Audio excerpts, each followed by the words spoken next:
Part 1. You will hear a woman phoning a friend to get information about a job agency.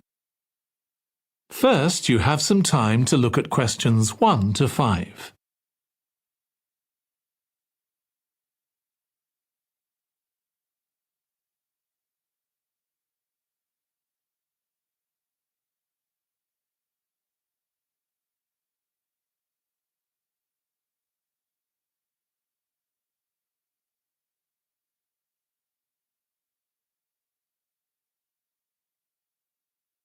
Now listen carefully and answer questions 1 to 5.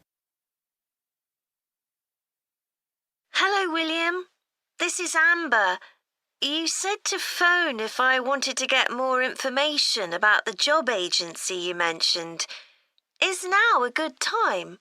Hi, Amber. Yes, fine. So the agency I was talking about is called Bankside. They're based in Docklands. I can tell you the address now. 497 East Side. OK, thanks. So is there anyone in particular I should speak to there? The agent I always deal with is called Becky Jameson. Let me write that down. Becky Jameson. Jameson.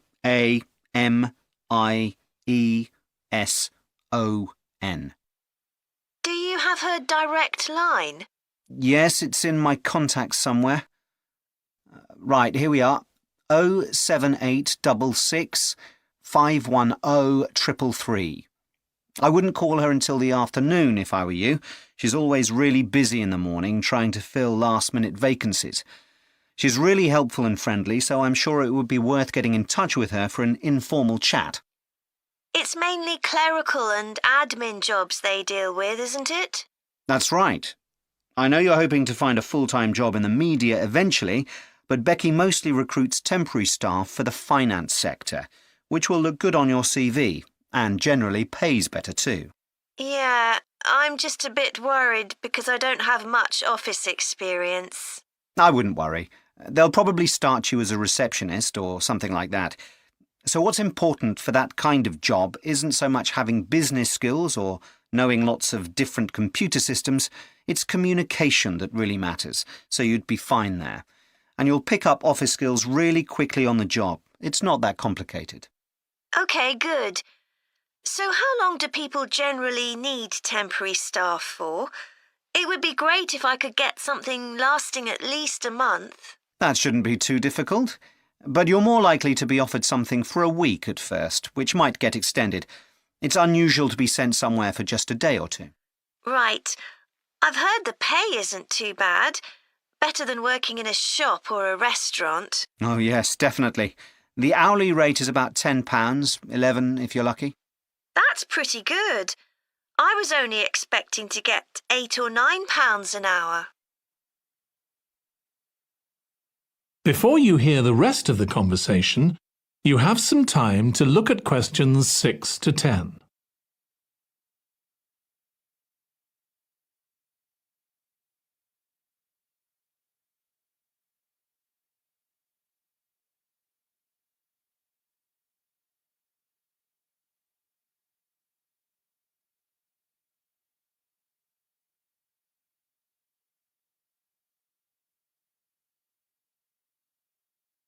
Now listen and answer questions 6 to 10.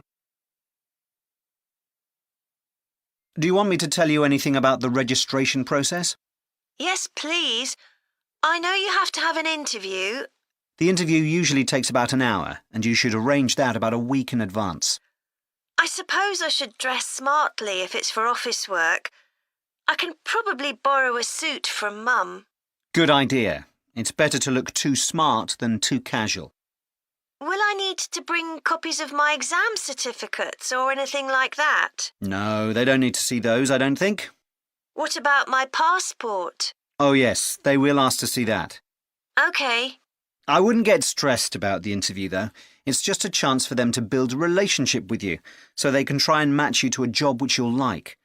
So there are questions about personality that they always ask candidates, fairly basic ones, and they probably won't ask anything too difficult, like what your plans are for the future. Hope not. Anyway, There are lots of benefits to using an agency. For example, the interview will be useful because they'll give you feedback on your performance so you can improve next time. And they'll have access to jobs which aren't advertised. Exactly. Most temporary jobs aren't advertised.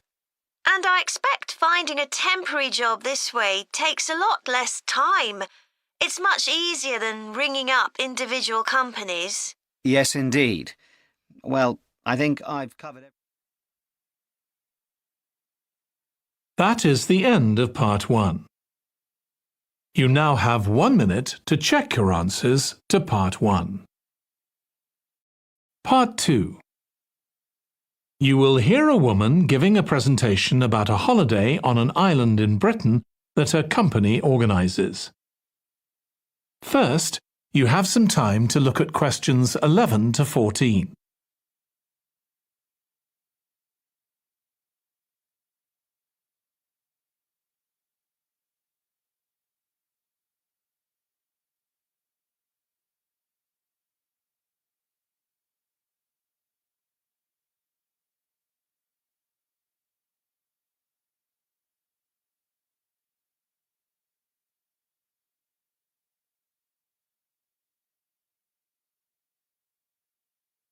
Now listen carefully and answer questions 11 to 14.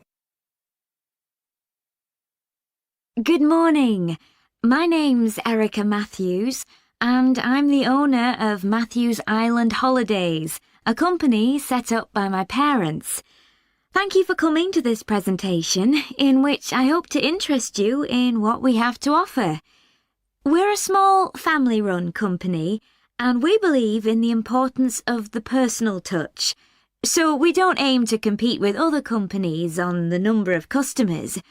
What we do is build on our many years' experience, more than almost any other rail holiday company, to ensure we provide perfect holidays in a small number of destinations, which we've got to know extremely well.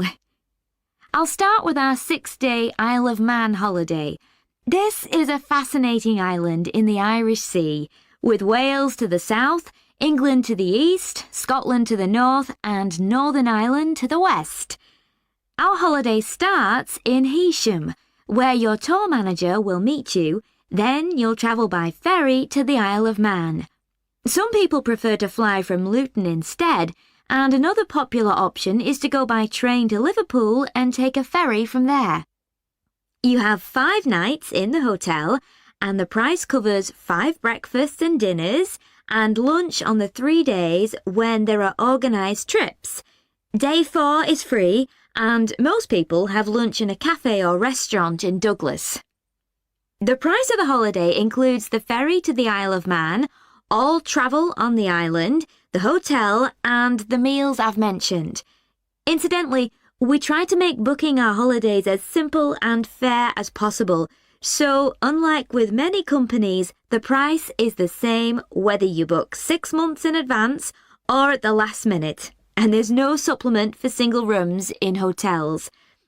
If you make a booking, then need to change the start date, for example because of illness, you're welcome to change to an alternative date or a different tour for a small administrative fee. Before you hear the rest of the talk, you have some time to look at questions 15 to 20.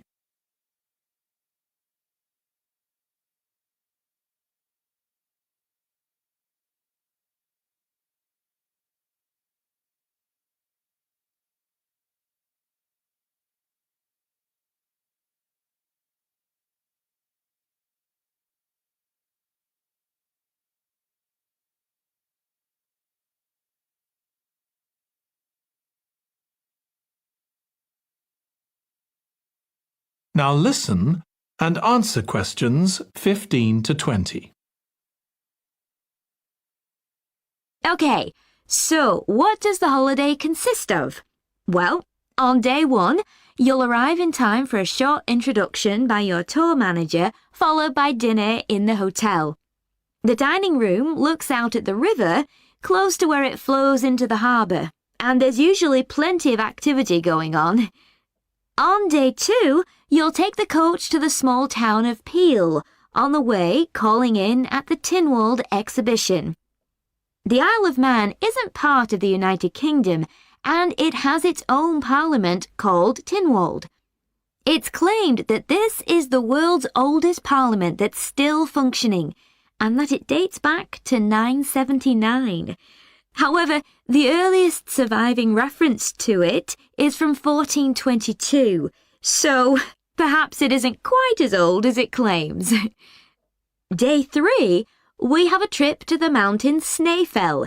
This begins with a leisurely ride along the promenade in Douglas in a horse-drawn tram. Then you board an electric train which takes you to the fishing village of Laxey. From there, it's an 8-kilometre ride in the Snaefell Mountain Railway to the top. Lunch will be in the cafe, giving you spectacular views of the island. Day 4 is free for you to explore, using the pass which we'll give you. So you won't have to pay for travel on local transport or for entrance to the island's heritage sites. Or you might just want to take it easy in Douglas and perhaps do a little light shopping. The last full day, day 5, is for some people the highlight of the holiday, with a ride on the steam railway from Douglas to Port Erin. After some time to explore, a coach will take you to the headland that overlooks the Calf of Man, a small island just off the coast. From there, you continue to Castletown, which used to be the capital of the Isle of Man and its medieval castle. And on day 6, it's back to the ferry, or the airport if you flew to the island, and time to go home. Now, I'd like to tell you a bit more. That is the end of part 2. You now have 30 seconds to check your answers to part 2. Part 3. You will hear 2 psychology students discussing the effects of the order in which the children in a family are born. First, you have some time to look at questions 21 to 26.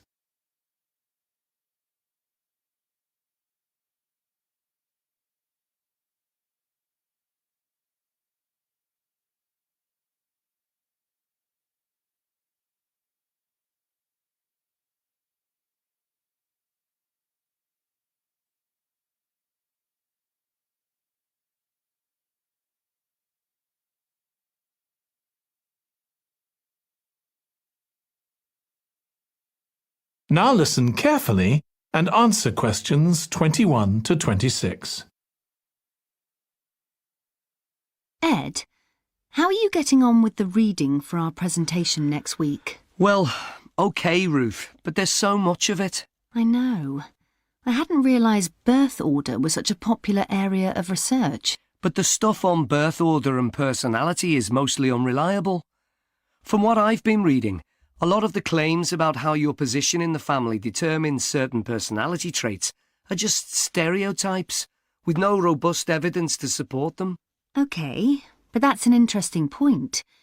We could start by outlining what previous research has shown. There are studies going back over 100 years. Yeah, so we could just run through some of the typical traits. Like the consensus seems to be that oldest children are generally less well-adjusted, because they never get over the arrival of a younger sibling. Right, but on a positive note, some studies claim that they were thought to be good at nurturing. Certainly in the past, when people had large families, they would have been expected to look after the younger ones. There isn't such a clear picture for middle children, but one trait that a lot of the studies mention is that they are easier to get on with than older or younger siblings. Generally eager to please and helpful. Although that's certainly not accurate as far as my family goes. My middle brother was a nightmare, always causing fights and envious of whatever I had. As I said, none of this seems to relate to my own experience. I'm the youngest in my family, and I don't recognise myself in any of the studies I've read about. I'm supposed to have been a sociable and confident child who made friends easily, but I was actually terribly shy. Really? That's funny. There have been hundreds of studies on twins, but mostly about nurture versus nature. There was one on personality which said that a twin is likely to be quite shy in social situations because they always have their twin around to depend on for support. My cousins were like that when they were small. They were only interested in each other and found it hard to engage with other kids.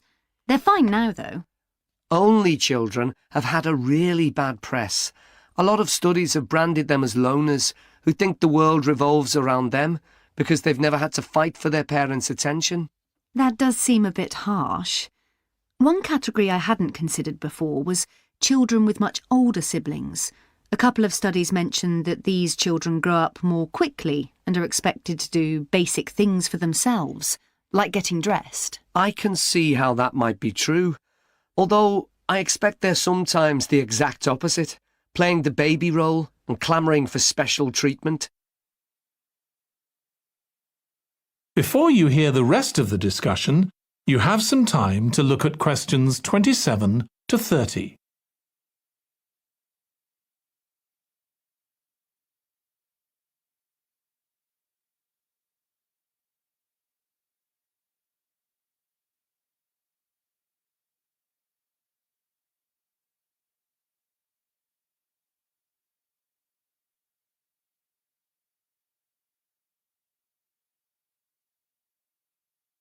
Now listen and answer questions 27 to 30.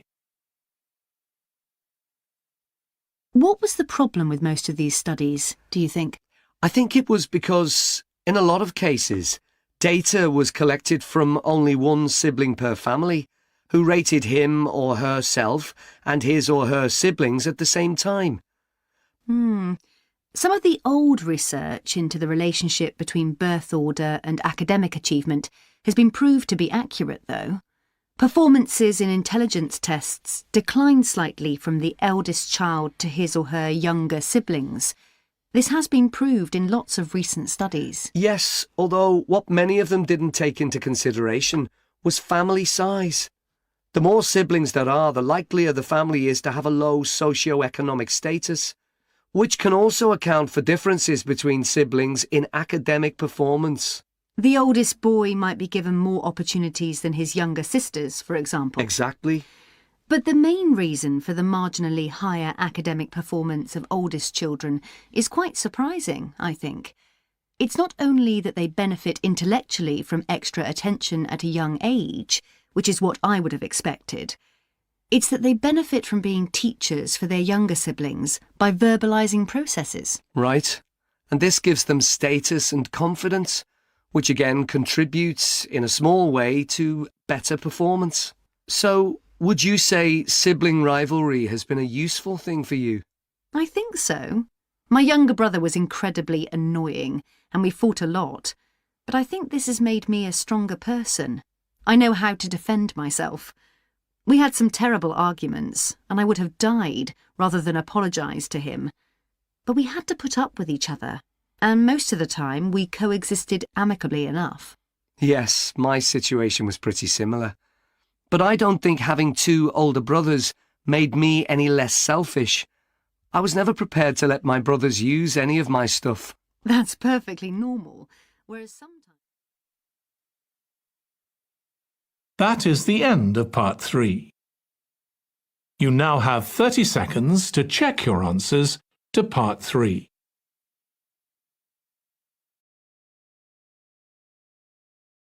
Part 4.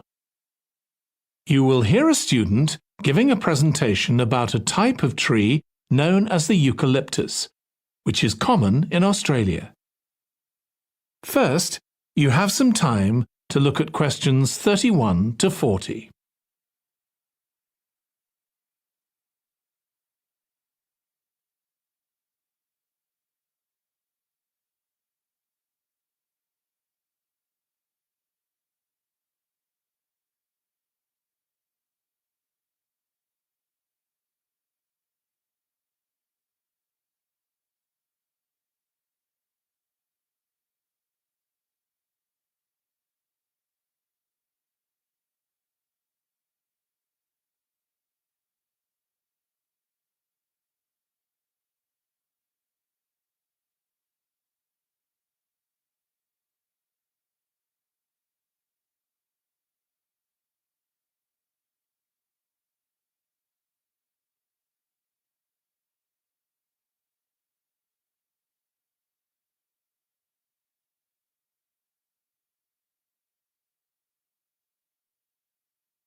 Now listen carefully and answer questions 31 to 40. Today, I'm going to talk about the eucalyptus tree. This is a very common tree here in Australia, where it's also sometimes called the gum tree. First, I'm going to talk about why it's important. Then I'm going to describe some problems it faces at present. Right, well, the eucalyptus tree is an important tree for lots of reasons. For example, it gives shelter to creatures like birds and bats, and these and other species also depend on it for food, particularly the nectar from its flowers. So it supports biodiversity. It's useful to us humans too, because we can kill germs with a disinfectant made from oil extracted from eucalyptus leaves. The eucalyptus grows all over Australia, and the trees can live for up to 400 years. So it's alarming that all across the country, numbers of eucalyptus are falling because the trees are dying off prematurely. So what are the reasons for this? One possible reason is disease. As far back as the 1970s, the trees started getting a disease called Mundula yellows. The tree's leaves would gradually turn yellow, then the tree would die. It wasn't until 2004 that they found the cause of the problem was lime, or calcium hydroxide, to give it its proper chemical name, which was being used in the construction of roads. The lime was being washed away into the ground and affecting the roots of the eucalyptus trees nearby. What it was doing was preventing the trees from sucking up the iron they needed for healthy growth. When this was injected back into the affected trees, they immediately recovered. But this problem only affected a relatively small number of trees. By 2000, huge numbers of eucalyptus were dying along Australia's east coast of a disease known as bell miner-associated dieback. The bell miner is a bird, and the disease seems to be common where there are high populations of bell miners. Again, it's the leaves of the trees that are affected. What happens is that insects settle on the leaves and eat their way round them, destroying them as they go, and at the same time they secrete a solution which has sugar in it. The bell miner birds really like this solution, and in order to get as much as possible, they keep away other creatures that might try to get it. So these birds and insects flourish at the expense of other species, and eventually so much damage is done to the leaves that the tree dies.